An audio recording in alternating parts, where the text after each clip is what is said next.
70년대 우리 가슴을 뭉클하게 하던 이야기가 하나 있습니다. 미국에서 일어났던 실화입니다.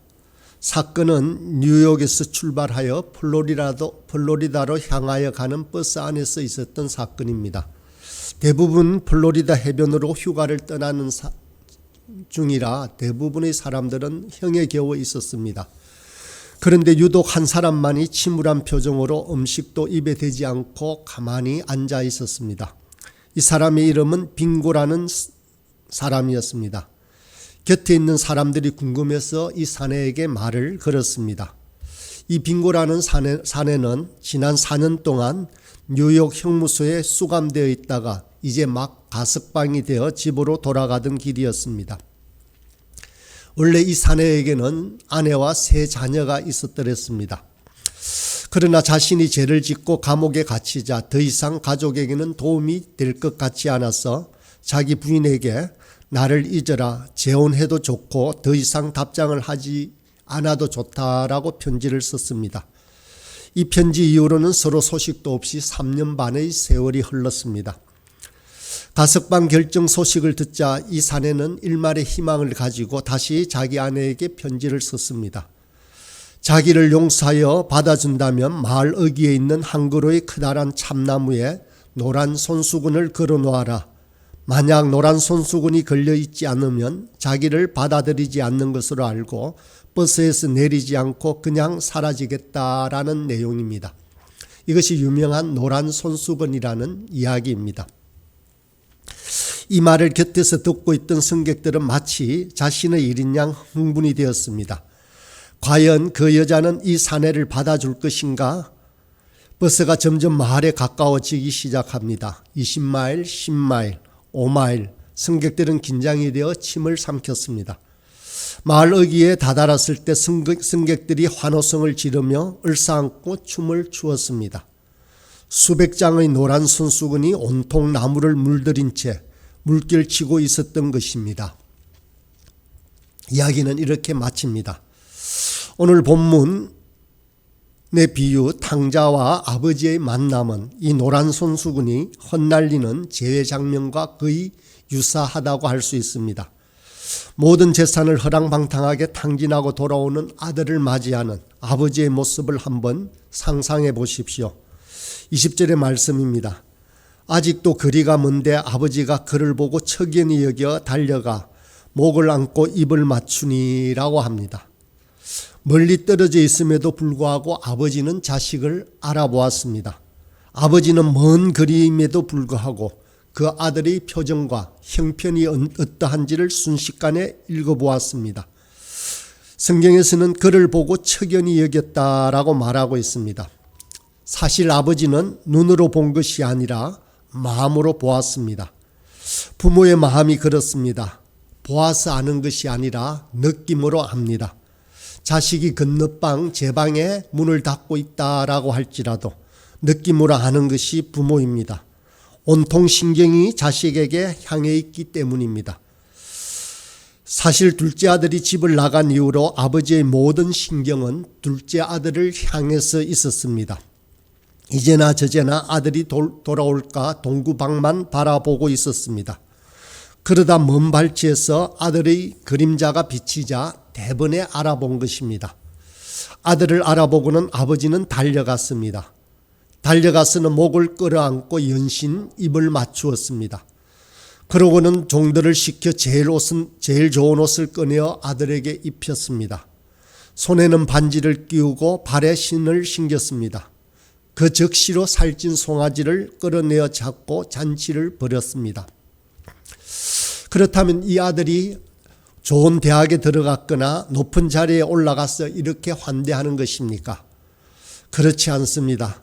성경에 묘사되어 있듯이 아들은 신발이 없을 정도로 거지가 되어 돌아왔습니다. 아버지는 아들이 가진 무엇 때문에 이렇게 후하게 영접한 것이 결코 아닌 것입니다.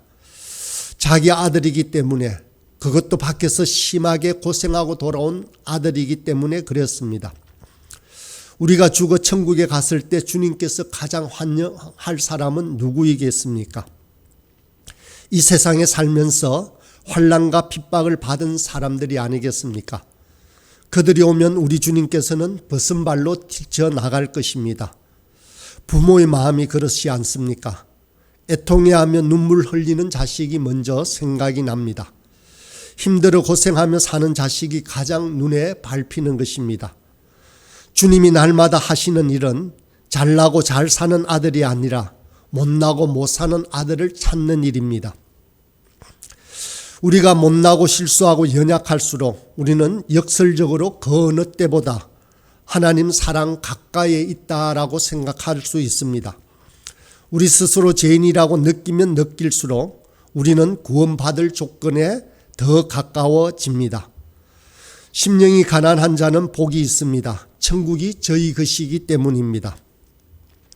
가난함이 무슨 의가 있어서 그런 것이 아닙니다. 그들은 하나님만 바라는 사람들이고 하나님은 그들이 불쌍해서 천국을 선물로 주십니다. 우리가 잘나서 천국에 들어가는 것이 아닙니다. 우리가 죄인이기 때문에 들어갈 수 있습니다. 하나님의 사랑은 이처럼 그의 자녀를 결코 잊지 않는 사랑입니다. 이사야 49장 15절 16절입니다. 여인이 어찌하여 그 젖먹는 자식을 잊겠으며 자기 태에서 난 아들을 긍휼히 여기지 않겠느냐. 그들은 혹시 잊을지라도 나는 너를 잊지 아니할 것이라. 내가 너를 내 손바닥에 새겼고 너의 성벽이 항상 내 앞에 있나니 라고 말씀하십니다. 하나님은 우리를 손바닥에 새겨 놓았습니다. 탕자 아버지가 그랬습니다. 아버지는 아들이 떠난 이후로 제대로 잠을 잔 적이 없습니다. 언제 올까 하여 항상 동구막만 바라보고 있었습니다. 그의 모든 기와 관심이 집 나간 아들을 향하고 있었습니다. 이 아버지의 환대가 이 아들에게는 의외였을지 모르겠지만 아버지에게는 너무나 당연한 행동이었습니다. 아버지는 탕자를 환영했을 뿐만 아니라 전혀 나무라지도 않았습니다. 비유에는 탕자를 나무라는 장면이 한 군데도 없습니다.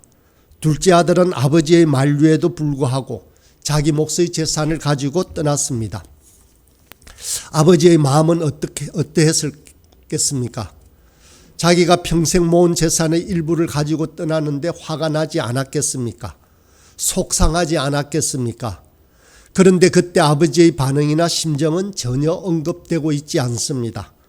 이렇게 재산을 가지고 떠났으면 재산을 잘 사용하거나 성공해서 돌아오기라도 해야 할 터인데 아들은 그러지 않았습니다.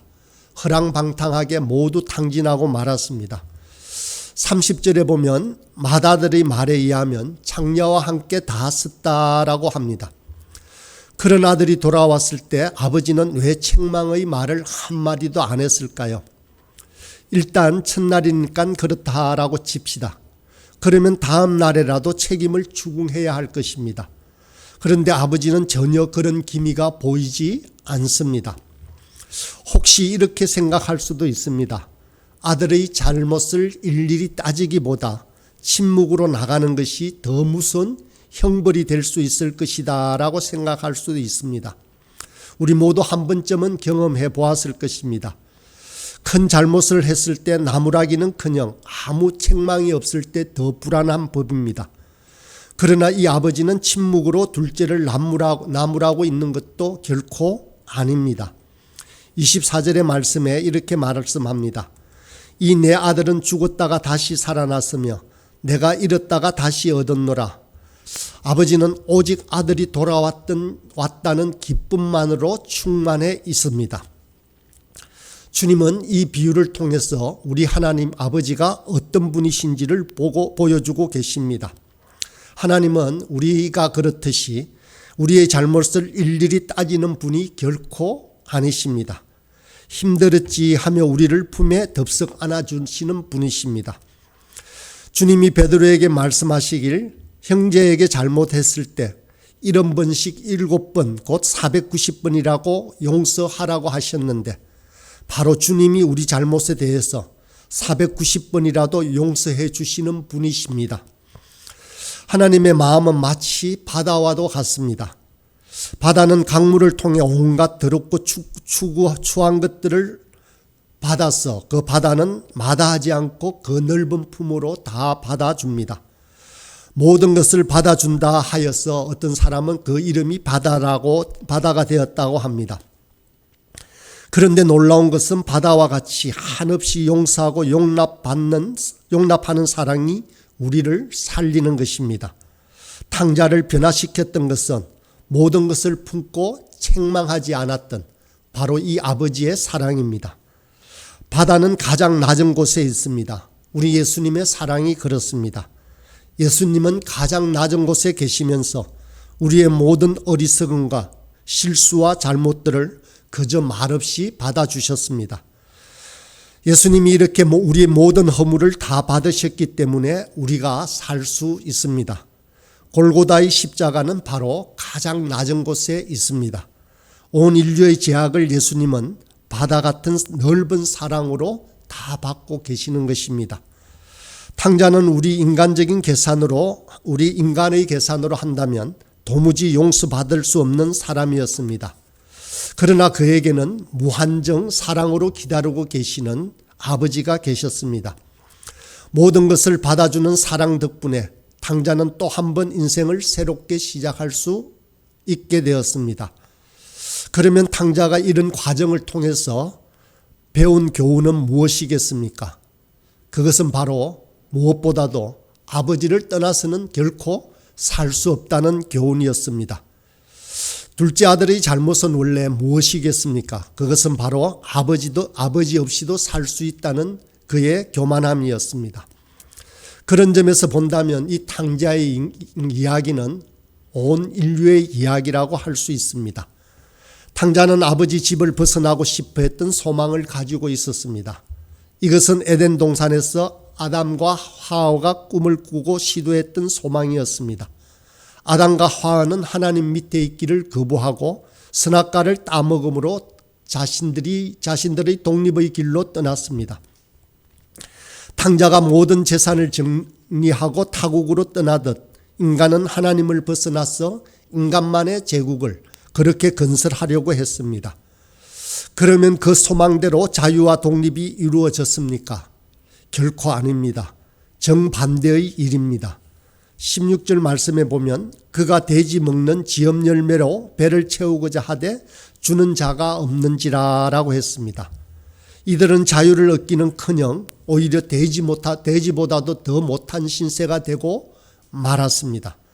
돼지 살은마저 먹을 수 없는 형편이 되었습니다. 그의 처지는 정말로 나락으로 떨어지고 말았습니다. 그가 아버지의 품을 떠나려 했던 계획은 원래부터 잘못되었던 것입니다. 하나님으로부터 벗어나면 우리는 자유로워질 것 같습니까? 우리가 하나님의 구속으로부터 벗어나면 아주 자유롭고 마음대로 잘 살 수 있습니까? 결코 그렇지 않습니다. 대신 우리는 불안에 시달려야 합니다. 하나님이 사라진 자리에는 물질과 욕망이 대신 자리를 잡습니다. 인간은 하나님을 벗어나서는 결코 살 수가 없습니다. 사람이 철이 들었다는 것은 곧 하나님의 영역을, 하나님의 그 사랑을 인정하기 시작했다는 것입니다. 허점투성인 인간은 하나님의 품 안에서만 비로소 자유롭고 또 평화로울 수가 있습니다. 그런데 이 탕자가 잘한 일이 하나가 있습니다. 그것은 바로 아버지 품으로 돌아왔다는 사실입니다. 탕자는 공공한 처지에 처하자 이 아버지의 집이 생각난 것입니다. 내 아버지 집은 얼마나 풍족한고라고. 보통 이런 형편에 처하면 자존심 강한 사람은 줄여 죽을지언정 돌아오지 않으려고 합니다. 그렇지만 하나님과 관련된 일 앞에서는 자존심을 세워서는 결코 안 됩니다. 성경에는 가룟 유다와 베드로라는 두 극단의 인물이 있습니다. 유다와 베드로 둘 다 예수님이 십자가에 돌아가시던 때에 예수님을 배신하는 큰 죄를 지었습니다. 유다는 예수님을 팔았고 베드로는 예수님을 3번 부인하였습니다. 베드로가 예수님을 부인했던 죄도 유다의 죄 못지않게 큽니다.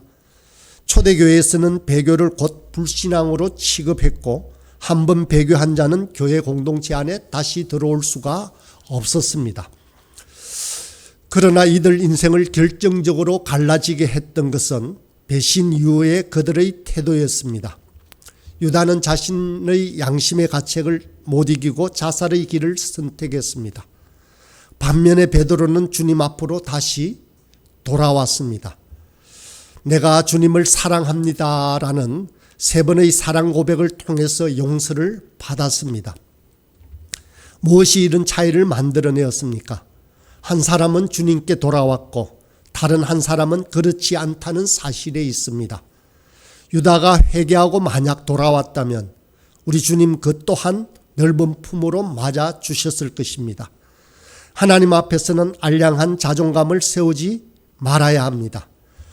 다윗이 하나님께 사랑을 받았던 가장 큰 이유는 그가 잘못을 범하면 즉각 다시 하나님께로 돌아왔다는 데 있습니다.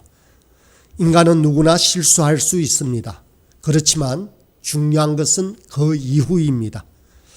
자녀 중에는 잘못을 했을 때 오히려 부모 품으로 파고들며 잘못했다고 하는 자녀가 있고 멀리 피하는 자녀가 있습니다.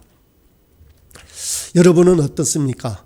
부모 입장에서 품으로 파고드는 자녀가 더 사랑스럽지 않겠습니까? 아버지 하나님에 대한 최고의 효도는 그 무엇보다도 바로 오로지 하나님께로 돌아가는 데 있습니다. 탕자의 효도는 아버지 집으로 돌아가는 데 있는 것입니다. 하나님은 다른 어떤 것도 바라지 않으십니다. 하나님의 사랑을 의심하지 말아야 합니다. 탕자의 현명함은 그가 다시 아버지 집으로 돌아왔다는 데 있습니다. 하나님은 지금도 여전히 두 팔을 벌리고 기다리고 계십니다. 그가 어떤 불효한 일을 저질렀더라도 말입니다.